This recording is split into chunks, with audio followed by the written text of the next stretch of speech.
And the Talk Shop proudly returns with second guest this morning, Dan Pasman. Dan Pasman, UNIONHOME Mortgage, 208 East Grand Avenue in historic downtown Laramie, providing mortgage opportunities in the Gem City. And Dan, welcome back to the Talk Shop. What's our credit tip for today? Yeah, thanks for having me back. No, you look at the credit tips for today. The basic thing is just kind of start to, look at what's it going to take you to improve your credit situation to if you've had credit issues in the past, or honestly, if you don't know anything at all that goes on with your credit score, what do you need to do to be prepared? Last week we talked about the impact of a credit score and the three bureaus that track credit scores. And this week you've got a little more in depth for us.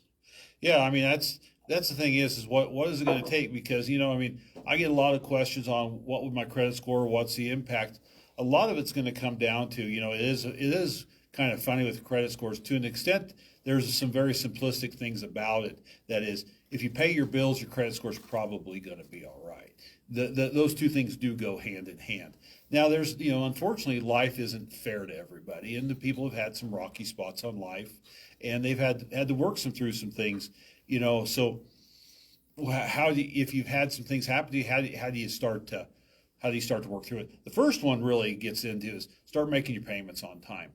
I don't know how many times over the 19 years I've been doing this that you'll have somebody who really does a pretty good job of making their payments, but every year they have one or two of these little rogue 30-day late payments out there that really take a huge chunk out of their credit score.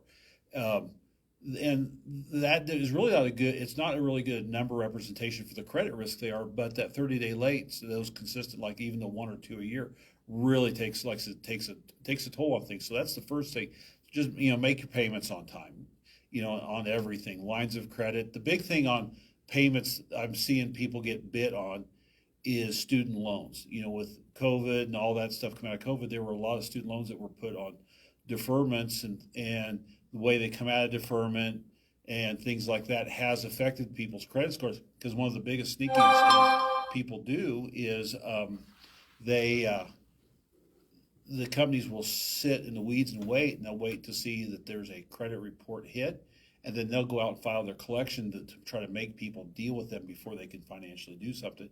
Because if there's a derogatory that reports while we're in process of doing a home loan, it has to be dealt with when we do the check later. So that's the big sneaky thing that you watch them do. So student loans, make sure you're accounting for them, make sure you're looking at them, make sure they've got your most updated information, because a lot of times I've seen that happen to people as well. So make the payments on time is the most important thing that you can really do. One of the first steps that we talked about last week was to get your report and use it as a checklist of your to-do items that were necessary in order to build, rebuild, stabilize, strengthen your individual credit. How does somebody get one of those reports, and how much can they expect to spend to do so? You can go to myfreecreditreport.com and get your free report every year. That is free of charge. Now you will not get a score with that. But it will show you trade lines. Now you can go to Experian, Equifax, and TransUnion.com, each one of the companies.com, and buy a credit report from them. And you can usually, I think, the figure on spending about $20 a report. You talk about trade lines, Dan. Tell us more about trade lines.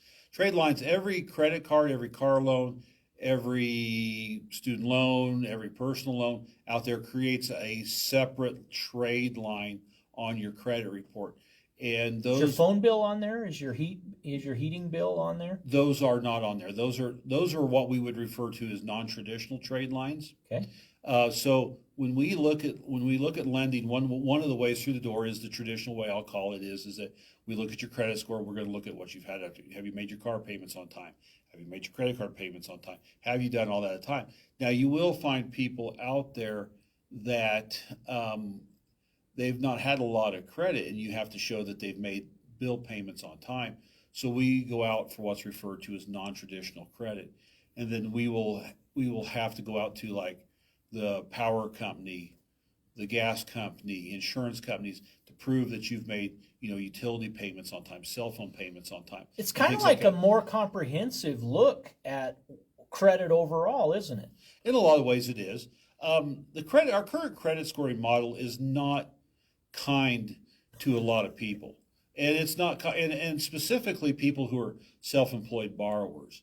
It's just not kind to them because self-employed borrowers, especially depending on what kind of business they're in, they have a tendency to, use credit cards then pay them down, and so they have a large amount of money in flux all the time, and so you watch it, it takes a chunk out of their credit score because of their usable trade lines. So people who are self-employed really have to manage things very, very carefully to make sure that they have good credit scores to go with it. Because, I mean, I've seen it many, many times over the years, and so that's, like I said, so it is more concentrated, and it's really good, especially for young people, because it's funny. You can talk to people who have been to classes supposedly understand the credit scoring model. They'll come out and say, I don't understand anything, because it's kind of like the man behind the curtain type approach to how this actually goes down, because your credit scores that you have don't match either, because you have your educational credit score, then you have your financial institutions model score, and so therefore they don't match up, because how many times people say, well, I think I should be good. My credit score on Credit Karma is a 675. And I'll pull the financial institution model and say, well, you're a 620. But why? Well, because how Credit Karma figures, it's different from what I will pull. What you see on Experian.com and a lot of the stuff that comes through the credit cards, it's very common. Someone will say, well, Discover says my credit score is 650. Then you'll pull it and it's a 720. So, I mean, I've seen those agencies that they're artificially high, they're artificially low, and sometimes they're in the ballpark. But so those are really good for seeing the trade lines and seeing what's out there. But the credit score itself is pretty hard to gauge off of those until you have a deal. And that variation is unkind in and of itself to understanding your individual scoring. Oh, absolutely, because people think they have an understanding of what there is, and then what I'm pulling from a financial institution side differs greatly from what they see, and it's very confusing for the consumer. The one of the things it gets into is it gets into credit inquiries is always been my favorite one. The number of them, right? Number of them, and so like on the credit score that you would see through an Experian, a credit card, something like that, they will tell you a hard credit pull will affect your credit score like 30 and 40 points. And people say, well, my credit score my Discover says my credit score just went down 30 points because I had a hard inquiry. Well, on the financial institution model side, the largest decrease you can see in a credit score from a hard pull is usually right around 8 points. It is kind of the area and most of the times, if your credit's good, it doesn't touch your credit score at all. And are those 8 point impacts something that do they readjust in 30 days, 60 days, 90 days? What type of expectation can somebody have depending on their utilization of credit? Well, that's the hardest thing there is with credit, because we all judge our own worthiness to an extent off of what our credit score is, and it's a hard thing that really it's a hard thing to judge yourself off of, and you shouldn't do it, because the credit scoring model was intended to be dynamic and not static. So your credit score will go up and down based on what your credit usage is in a month, where your credit card balances are. They high, they low, where are they at? And so many times what affects your credit score on a monthly basis is your utilization of credit cards, credit lines, and it's really not inquiries are my opinion, a very small part of the matter. Now, I'm not going to advocate you allow everyone to pull your credit willy-nilly, but on the other hand, too, is that you do have that 2-week window. Is if you're shopping for something that's not supposed to affect your credit. So limit when you're going to do something. Kind of get an idea of what I always recommend people is that have one person pull your credit, get your scores, know what it looks like, and then work from the. Would that be in the industry a pre-qualification type of inquiry? that type of situation? Yeah, right. You know, that's typically if people will say, you know, hey, I may want to shop around for mortgage, and so what do you recommend? I tell them, I says, and this is how I personally do business. I says, here's the deal: is I'll pre-approve you, pre-qualify you, and then I'll give you what your credit scores are, and then you can take those and then use them as you want to do it. I says, don't let everyone pull your credit. If you want to talk to somebody else, tell them, say, hey, this is what I was told my credit scores are. It's a financial institution model score. And so you know that's exactly what someone else should be seeing, so you can get a pretty good gauge on there. Now, a lot of times, the big thing with, especially in the mortgage business, is that you can go look at someone's credit report and you can tell exactly who has been pulling their credit. So a lot of times that's where a lot of people will say, well, I want to venture towards, you know, doing the soft pull or something like that, is because then you can't see it. So you don't know, you know, and the thing in the mortgage has always been is then you don't know who you're competing against when you're trying to work in these competitive situations. Now my stance has always been, I'm very comfortable with what I do. I am what I am. So here I am, you know, type of deal has always been my approach. But, you know, that's always been, that's a little bit of, you know, I think the industry putting the scare behind that is that behind that is it's a little more self-serving than it is for the customer sometimes. Our guest this morning on the Talk Shop, Dan Pasman, UNIONHOME mortgage representative in historic downtown Laramie, 208 East Grand Avenue exactly. Dan, tell the audience who might not know you, introduce them to you and your career in the mortgage industry. Yeah, like I said, I've been in the mortgage business 19 years now. I started December 1st, and back in 2026, and so going on it'll be 20 years this coming up December. And so my joke I like to tell about myself is I started right before the Great Recession was starting to go down. I started like in December, June of 27, the jumbo market went away. I remember watching the jumbo market go away literally overnight on rate sheets, and made my way through the Great Recession. And people say, "Well, Dan, how did you do that?" You know, I mean, I always said my serious joke with that is I was too stupid to know what was going on around me, but I was fortunate at the time that I had a really good system around me, and I had.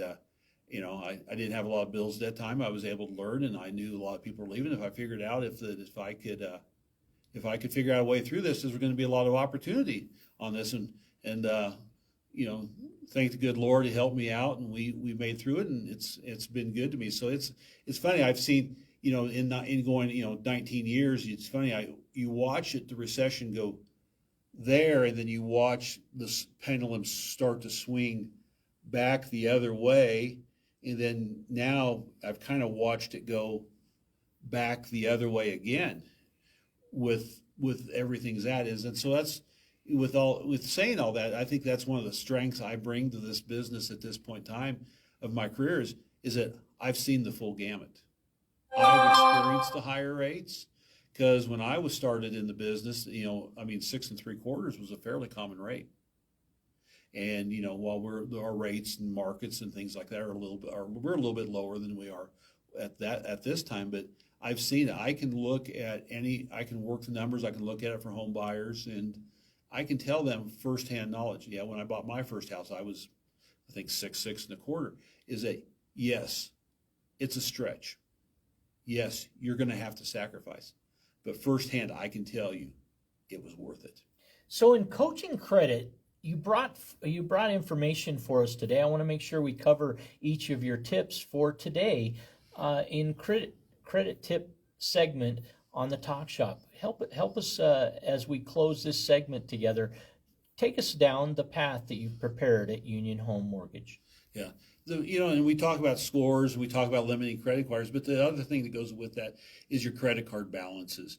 You know, ultimately, you should try to keep your credit card balances under 30% of the available balance. So if you have a $1,000 limit on a credit card, you should try to keep your balance under $300. Once you get above that 30% number, it will start to take, a little bit of a chunk out of your credit score.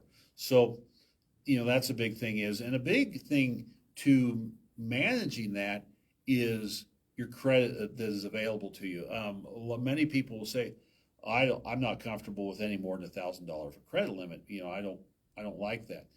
But if you're always charging it up to $700 and $800, it may have an effect on your overall credit score. So my advice to you is call them.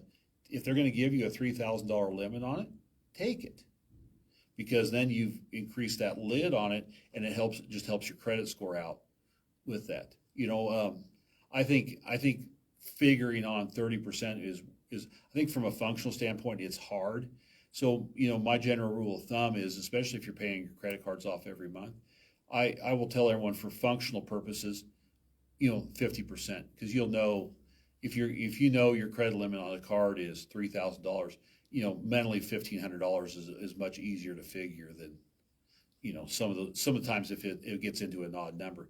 Now you would say, well, Dan, you just said that $3,000, 3,000, that 30% is not that hard. Yeah, that's true, but so you will see some odd credit limits on cards sometimes. So that's where I kind of lean back on, says 50% is kind of a good mental spot to sometimes work with on a functional basis. Just like I said, the balance is a big one. Now, installment, the thing that helps you the most on installment debt is length of the account. Typically, about 6 months you see an account age from a new account to an old account. So that will help your credit score there, because it shows you have a lot of history in it, history on the account.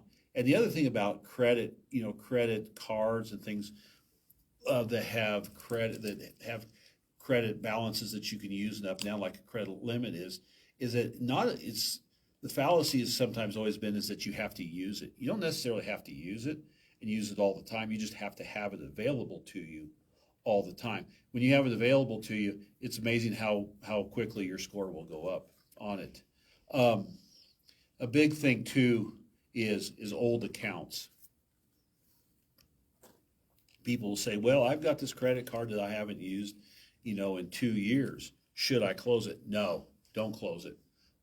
Make the creditor close it on you, because once that line is closed down, that closes the age of your accounts out and can affect your credit score by not having enough credit, enough history, enough time, credit. Time of credit. Huh? So if they close on you for inactivity, that's one thing. You really can't control that, but you just let it sit out there. Take the credit card, shred it, don't use it, but don't close it out on it. You will see a lot of people with trade lines will try to do the self-reported thing where they're self-reporting like utility bills and things like that. I'll be honest with you, I've not seen a lot of good, what I would say, overall impact of people that do that with their credit scores. I thought that would be a pretty big deal that comes across, but I've been a little disappointed in how that's worked. But that's that is something I've seen people do. Main thing is just it's out there. There are a lot of changes to the credit scoring model. There are attempts to be able to make the system more fair. Vantage Score 4.0 and FICO Score 10T are the new methods, but they're new and their impact right now currently is really undetermined.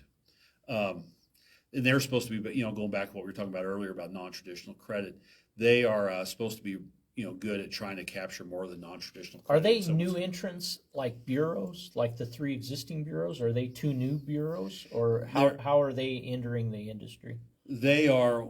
My understanding of those right now is they are altercations of our current bureaus. Okay.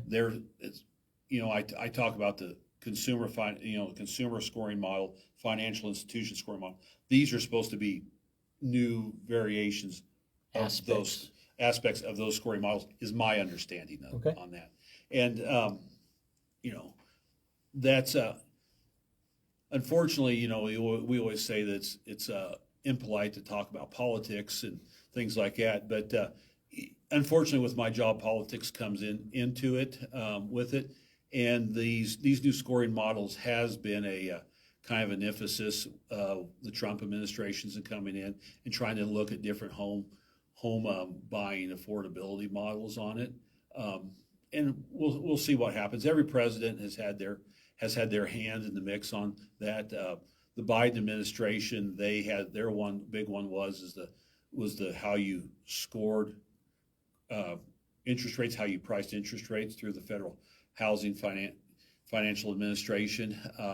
And they made a lot of changes to the pricing grid and how it was happening. And they did some couple things that were, pretty interesting on their own. And so that was their hand in the mix. This one, the Trump administration right now is theirs has been the credit scoring model to a mix. It hasn't got evolved enough where they've had the housing agencies, Fannie and Freddie and Ginnie Mae, have kind of been able to fully incorporate what they're into it. But we'll see what happens over the next 3 years and how much we'll see and how much that evolves. There's a lot of things that, and I don't care who the president is that they try are going to do or this or that, and it just never quite makes it around. Part of going on 20 years of experience is your confidence that those cycles will continue. Oh God, yes. That is the one thing I learned very early in this business. There's only one thing that's consistent. That's change.